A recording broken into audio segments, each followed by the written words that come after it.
Do you know what the irony of the whole thing is?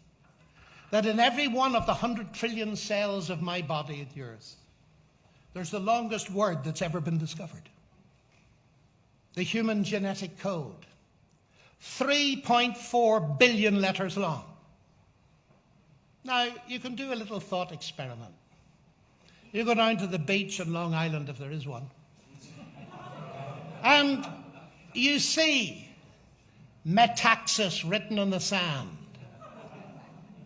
What do you infer immediately? You infer an intelligent mind behind that. It's only about half a dozen letters or so, 10 letters or so. Immediately you infer upwards to intelligence. You don't know what sort of machines might have been used to write that in the sand, but what you know is you cannot explain it completely without an input from an intelligent mind. How is it, ladies and gentlemen? I sometimes drop this in the Oxford Common Room when things get boring. How is it that we can look at the 3.5 billion letters of the genetic alphabet in exactly the right order?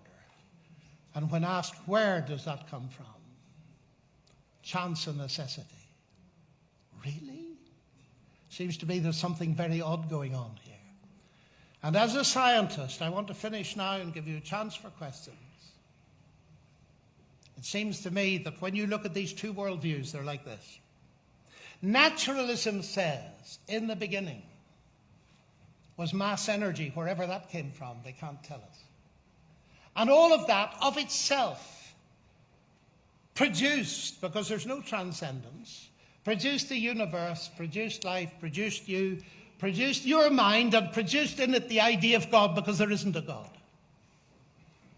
The other worldview is that mass energy is not primary, it's derivative. In the beginning was the Word, all things came to be through him. So you have the primacy of mass energy or the primacy of mind. And it seems to me, as a scientist, in the beginning was the Word makes infinitely better sense than the naturalistic view. Thank you very much, ladies and gentlemen.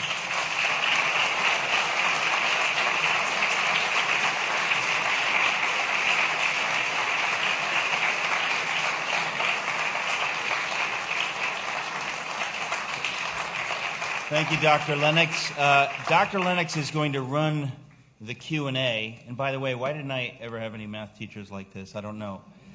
He's going to sort of run the Q&A, do something different. Let me just caution you, as I always do at these gatherings. It's very important at Socrates in the City that you please